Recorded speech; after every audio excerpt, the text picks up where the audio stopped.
Hi everyone, welcome back to another episode of Adulting with Dion, where we try to clear some doubts about adulting. Grab a drink, take a seat, and let's begin. Today, let's talk about social media. How it started for me, how I've been managing my social media, and also how I've been balancing it with like my personal side of life and also professional side of life. And if you're planning to get into social media, or if you have been off social media for a while, then this episode will be a little insight for you, I guess. Well, this episode will be more about managing social media and how it will affect your life and stuff, or how I manage my social media and how I manage my emotions and feelings when it's around social media, I guess. Yeah. Okay, let's start from the very beginning. This episode will expose my age, but I'm just gonna tell you, I am a 1996 kid, so that will make me 28 this year. A little bit old, but I would say that I'm part of the generation that experienced social media firsthand, and I'm still using it like today. Yeah, there are people that stopped using social media. There are people who went back to social media, but let's talk about it. My first social media platform is this thing called Friendster.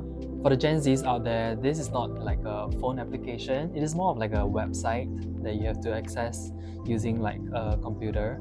Yeah. So back then we access social media through like our home computers, desktops, not laptops. Okay, laptops are for adults and for work, like strictly. Anyways, I didn't use much of like Friendster back then.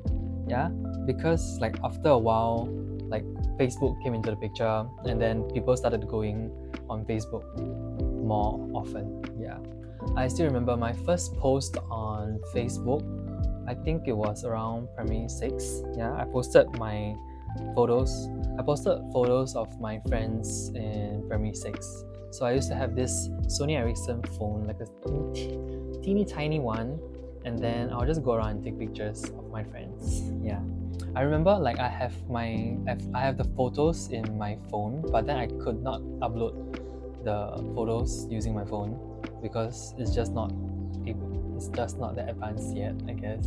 So I have to upload it to my computer, then upload it on Facebook. Here are some photos. Yeah.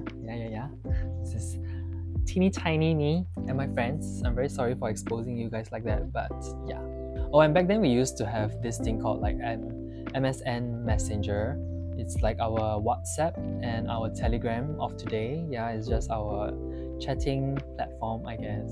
Growing up, social media was a personal kind of thing.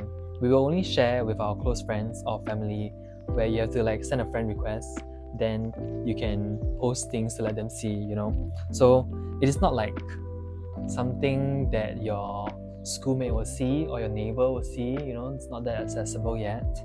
So it's more of like a private Instagram account, but it is actually public. So people can see your posts, but then there is no explore page or like FYPs where people can just accidentally see your content, where, you know, then they can like send you a friend request or what. So the only people that will see your content is really your friends or family who you are friends with online. And then I think social media really like kicked in during secondary school, yeah, where Instagram started to come in. I think it was secondary 3 or 4 where the explore page came about. So it would be quite interesting to see your classmates on explore page. You would think that, oh, they're actually quite famous. Like, why are they on explore page? I don't know why, but it probably could be the algorithm. But like last time, it's really like people like Xia Xue or famous people will get on like Instagram explore page. And then back then, right, I used to like post every single day. It was like my visual journal. You will see me every day going to like Starbucks, Subway, and like at West Coast Plaza. And then I will post like every single day, whatever meals I'm having, I'll post it. Whatever drink I'm having, I'll post it. It's crazy. Talking about West Coast Plaza, I used to run their social media account for their Starbucks account. I used to work there. I think they have this Instagram account where it's not regulated by the company, so it's just us colleagues having fun. So this was back in 2012. Yeah, you can see some photos here. Very cringe. These are all photos that I took and then I posted them online. Yeah, it got a little bit of a following, I guess. I love my time at Starbucks. My colleagues were all very friendly and they were very fun to like work with. And we were used to like write messages on the cups, the plastic cups, or like the or the paper sleeves, like a nice message for the customers. Story time! There will be a few stories for today's episode because like social media, there are like a lot of drama. I had my first like social media crisis when I graduated from like secondary school. It was on Twitter. Okay, it used to be called Twitter. It is now called X. I posted something about my school after I graduated. So I was from a neighborhood school, also known as Clementi Wood Secondary School. It has since like closed down. But after I graduated, right, I got the news. The news came out that my school and Cambridge Secondary School is going to merge. So I just posted a Twitter post that says, "Oh no, Cambridge is going to be ruined by my school." In my head, I'm just thinking, "Oh, my school is just very bad, right?" And then the whole thing like sort of blew up a little bit, where people start to ask me why I say that, or like people started sending to each other and like blah blah blah. Eventually, the news got to the school and the teachers. Okay, some snitch bitch probably told them about it. So when I went back to collect my certificate, after graduation, I have to go back to collect. I think I was first in like POA or something. I was supposed to go up on stage and get the cert or whatever. Then the discipline master, right, stopped me at the school and then told me, "You're not allowed to go up on stage for the certificate. You'll be waiting at the seats for the whole ceremony to be over, then you can collect the certificate." Then in my head, I'm like, okay, what even? Before that, when I entered the school, I think I bumped into one of the teachers that were in charge of student council. So I forgot who already lah. Is it a he or she? Like he just came to me, right, and then he or she was like, "Dion, I'm very disappointed in you." Then in my head, I'm like, what just happened? Like back then, I like still didn't know that the school know about it. That's such a small thing, right? It's like, to me, it was a very small thing lah. Okay, anyways, so I have to collect the certificate after the ceremony and stuff. But then I remember I was telling one of the teachers that I was like closer with. So I was the president of the student council. So I told her, like, if me as the president of student council say something like this, shouldn't the school be the one that is reflecting and not me? Like, I was like pretty wise back then when I told my teacher that. I was like, it's true. Like, why would I out of nowhere say this kind of thing? But also, it is the era of social media where you just post whatever you want and like don't really care about the consequences. Yeah, that's kind of bad. But then it was honestly a very small thing, because I remember telling one of my friends, they are so pissed off about this because it is me. Can you imagine if it's someone else that posted about it? They wouldn't give a shit. Yeah, so obviously like social media sort of grew from there. It became like sort of a game, like a game of life. When I went into like polytechnic, people like start being more aware of like likes and followings and like comments and stuff. I remember there were people with like bigger followings, then they will be considered like as the pop kids, popular kids, where there will be like one clique, yeah, and then we'll refer them as the pops kid. Yeah, at this moment in life, right, I started sharing a lot less, so I wouldn't post every single day. I would post things that are like special events or like things that are worth mentioning online. So it didn't become so from a visual journal, it just became something that I'm celebrating little milestone for. And I realized like I started posting not for myself, and I started posting more for like other people, like to let them know what's up with my life. I know I can like private my account, but then like there's also like a shift in the social media mindset, I guess. Like I want people to see my content, but not what I do every single day. It was also in Polytechnic where I started vlogging and started posting them on YouTube. I don't know what gave me the confidence, but back then I was a pretty confident person in Polytechnic. And also I was in my biggest, was I my biggest? But I was pretty like meaty back then, but I was just a confident kid. Yeah, good for me, man. Really good for me. Okay, mini story time. Talking about YouTube. YouTube is where I got my first hate comment.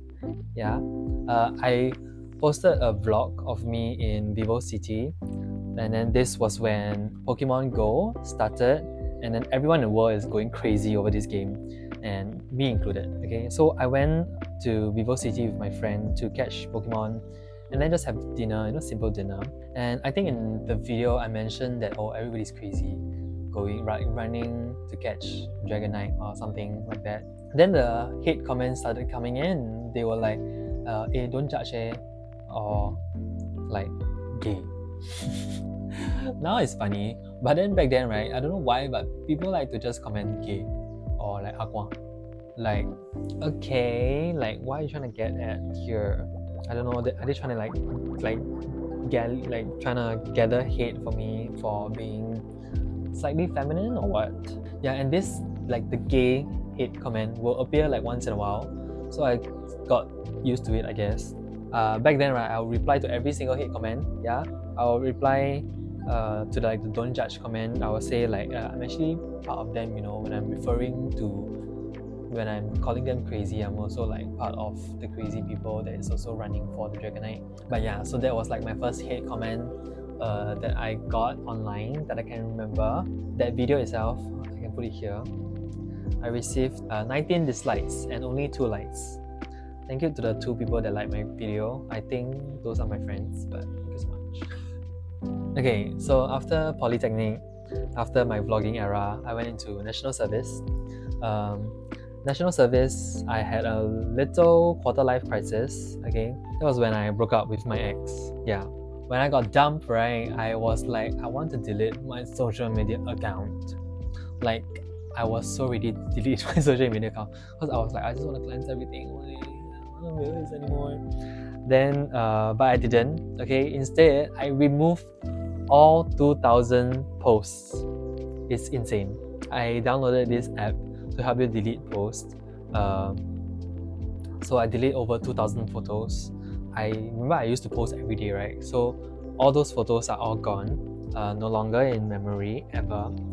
So I don't know where you can find them, but yeah, it was in National Service where Instagram introduced this Instagram story. Yeah. So I remember my first Instagram story is at social night for OCS. Yeah, I brought my friend Lauren to the social night. Then also this was when, I'm not sure if you guys know this, but this was when Hi, I'm from OCS, this account became very popular or kind of viral. Yeah, people will start to post or send this account like photos of other people wearing the OCS singlet. Then I guess like people decided that it was like glazing kind of behavior, like a show off kind of behavior that you are from OCS. Like back then I also don't really care, I just posted and then I just hope that people don't send my photo to them because it's quite embarrassing. Sidetrack a little bit, I did post a video of me in LA during one of my flights, and then I was wearing this OCS shirt, and then in the comments you can see here, I don't know if I'm going to put this here, but you can see that there are also people posting. Okay, it really depends like how you guys react to negative comments. You can either like reply to them or explain yourself, or just like simply ignore. Yeah, now people will recommend to ignore. I guess it really depends on the context of whatever you're posting and whatever they are commenting as well. And then like I do this on TikTok, so you know how you can reply with a video now on TikTok. So sometimes I will reply with a video to increase engagement and then get more views. Yeah. So one way I like to think about treating negative comments is that the people are giving you engagement and then views. So like, thank you. Yeah. But then also like for every negative comment, you need to know that there are people that are like supporting you, but maybe like silently supporting you. So don't take it too personally, I guess. So just don't focus on the negative comments.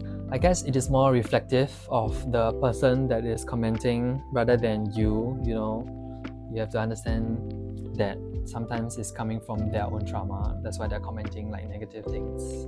When I was in National Service, I sort of stopped posting stuff because I was in NS and then in Army. You are not really allowed to post anything. So my life became pretty boring when you cannot post anything, especially in like OCS. It's even worse, it's like stricter. then when I joined Singapore Airlines as well, like you're not allowed to post anything when you're in training or when you're in uniform. But then I still did lah. I took a lot of videos and photos in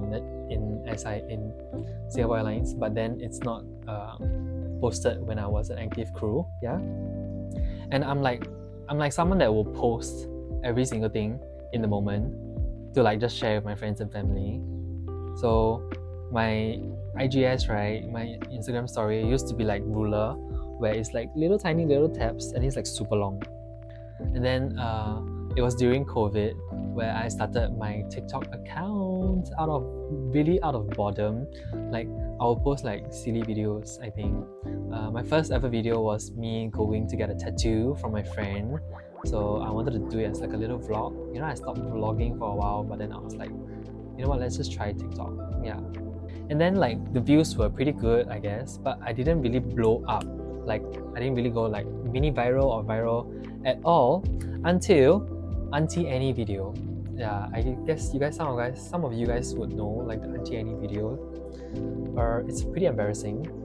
I will not put a clip here, but if you know, you know. Okay, but for those of you who don't know what I'm talking about, Auntie Annie is this lady on TikTok, probably in her like 50s or 60s, and she will like narrate her day, her travels, and then her audio is just like super entertaining. You can go and check it out. Okay, I'm not gonna post it here. So there was this audio of her going like, 我们在哪里？我们在 Marina Bay Sands. 买东西吃东西吃东西买东西 something like that. Yeah, so I sort of lip sync to the video, to the audio. Yeah, so I lip sync to the audio, and then I remember I was in London when I was doing this, and then that video went viral, like viral. Like people were commenting, sharing to their friends. I don't know what's happening. I remember I posted a video. I went to sleep in London. I was gonna go report for flight already, so I went to sleep. Then when I woke up to prepare to go for flight, I was like, what's happening? Why is my video going viral? What is happening to this Auntie Annie video? Of course I liked the attention and like it was fun doing it, yeah. But it was quite an embarrassing part of my life because people will like recognize me as the Auntie Annie guy. That is not good. Okay, I don't want to be known as the Auntie Annie guy. Yeah, there was a company, which I will not name. They came and DM me and then asked me to do the lip sync video, like the same exact style in their store. And I was like, how is that gonna be relatable? Like, no. So that went a little bit viral in Singapore. Then I found out, right, that Auntie Annie is working in this MLM placenta company. So I was like, no, I don't want to associate with that. So like, I eventually like stopped posting those lip sync videos. Then TikTok was pretty tame and like was still alright for a while until I left Singapore Airlines. Then I started posting my Singapore Airlines photo slide of me like working, going to work.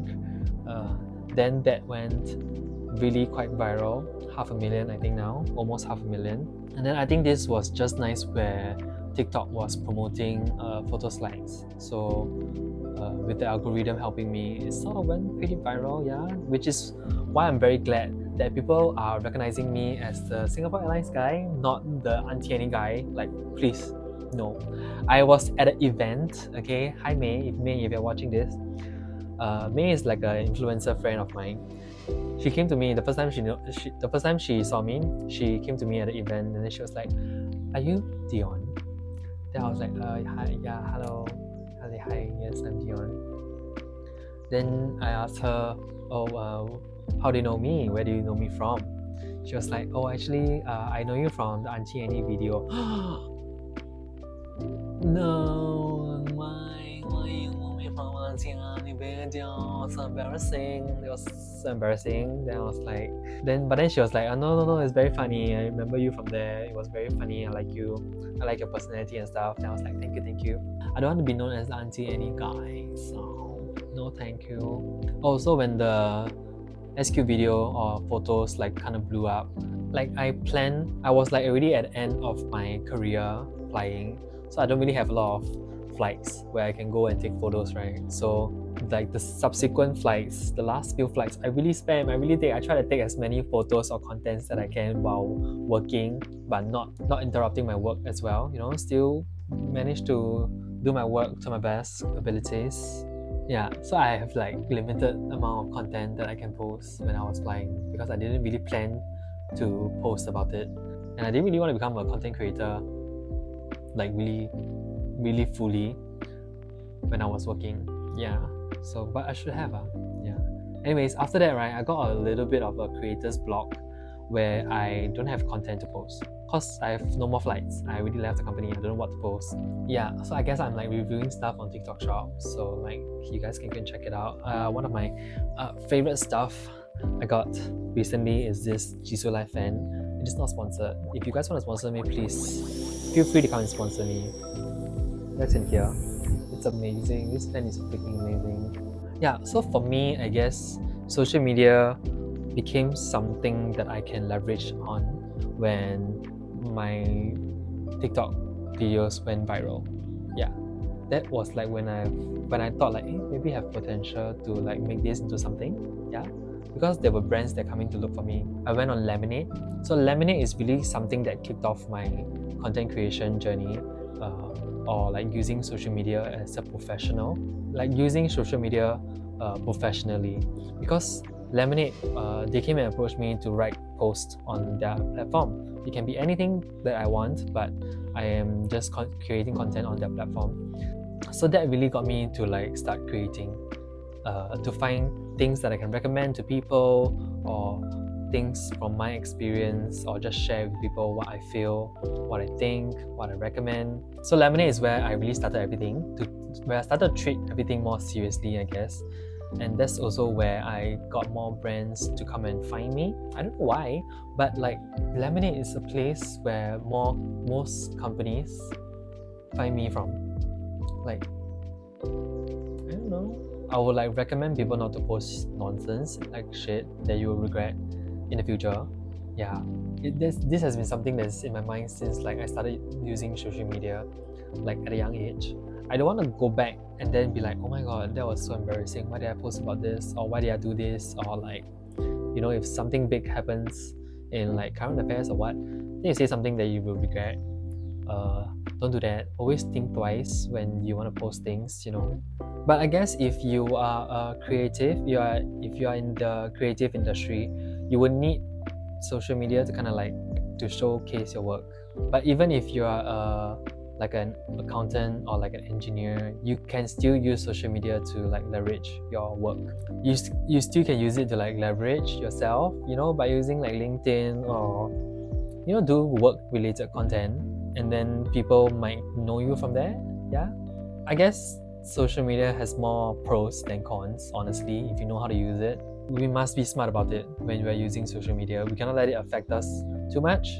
We have to make sure we are living our own personal lives fully and not getting affected by social media or negative comments, if you know what I mean. Don't go and post unsolicited like opinions or about other people, and then commenting on content that you find terrible. Maybe the content is not for you. Of course, if you see something that is unjust or like it's just talking bullshit and you want to call it out, maybe sure, call it out. But then sometimes you really have to judge it on your own. If it's not for you, then maybe just don't comment. And I mean this like in the good way. Like if you see someone that is trying to sing on their platform, they can't sing, don't go and comment, oh my god, you're a terrible singer. It's like, why are you doing that? Like, why are you doing that? No, don't do that. Like if you see something that you don't like, maybe just move on. Yeah, just put not interested and just move on. There was once I did a Lemonade post on this girl in Singapore Airlines. So we were all batchmates and stuff. So the first day of starting training, right, that girl decided to like just leave and not come back on the second day. So I decided to write a Lemonade post on that. It was quite detailed. So like people started commenting. They were like, who are you to write her story? Who are you to did she give you the permission to write this story? Because this can be quite a traumatic experience for her. So I took the post down. I understand.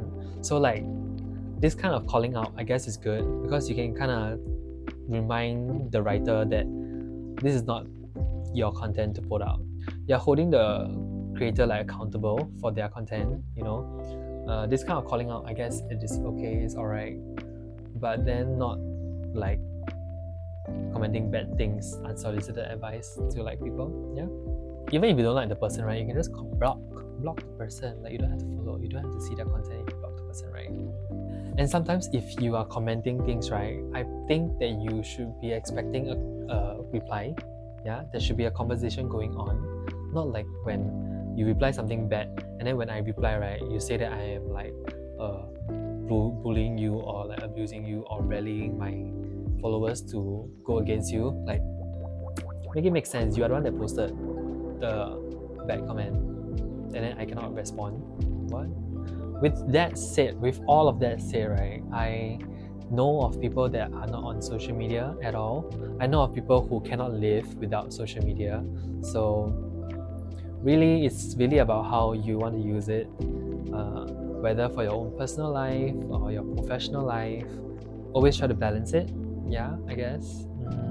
Yeah, if you guys want to know more about social media or like content creating, I will be talking about it on episode 12. Yeah, you can leave any questions that you have about content creating in the comments, or you can just DM me, I guess. And I didn't really talk about things like pornography on this episode. That one also is another problem of its own. Yeah, people will get addicted and things like that. So yeah, so I've grown into a place where I don't really care about hate comments anymore. I don't really let it affect me as much as before. Like I will not reply to them, I will not feel like affected or offended. But I guess this all comes with experience. Yeah. Okay, I'm going to summarize like my points. I think social media has more pros and cons, but you just really have to balance it and then know that social media is just an extension of you and it's not really you. And yeah, you can totally survive without social media. And that's all for today. If you didn't learn anything from today's episode, I hope that you at least enjoy it. Yeah. Thank you so much for tuning in. In the next episode, we will be talking about starting a small business in Singapore. I will tell you guys about how I started my small business, Delicate Ornaments. And if you are interested in starting a small business, then of course tune in. If you're watching on YouTube, please help me like, share, and subscribe. Let me know if you have any questions or concerns about social media, I guess. If you're on Spotify, help me rate 5 stars. If you haven't already done so, I shall see you next week, Wednesday at 8 p.m. Goodbye. Please go and follow all my accounts. I do have quite a few. I have Lemonade, I have Instagram, YouTube, of course. I have TikTok. Actually, not a lot, huh? Just follow this 4 can already, okay? So, Instagram, Lemonade, TikTok, and YouTube. Okay, the rest don't need. Like, I'm on X, but not really active. I am on LinkedIn, but I'm not really active as well. Pinterest, Xiaohongshu, not really active. So just follow me on these 4, okay? Please. Thank you so much. Goodbye. So this is my first time in T4. I am waiting for my friends to come and we can check in our luggage, I guess. We are now waiting for our flight.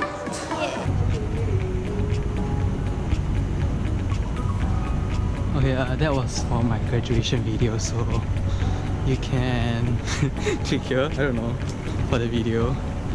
Yeah, I'm gonna edit a video for my graduation. And hi everyone, this is Dion, okay, and as you can see from the title, I'm gonna do a 50 facts about me, okay? So I'm supposed to do this video in Vietnam. For those of you who know, right, I'm supposed to have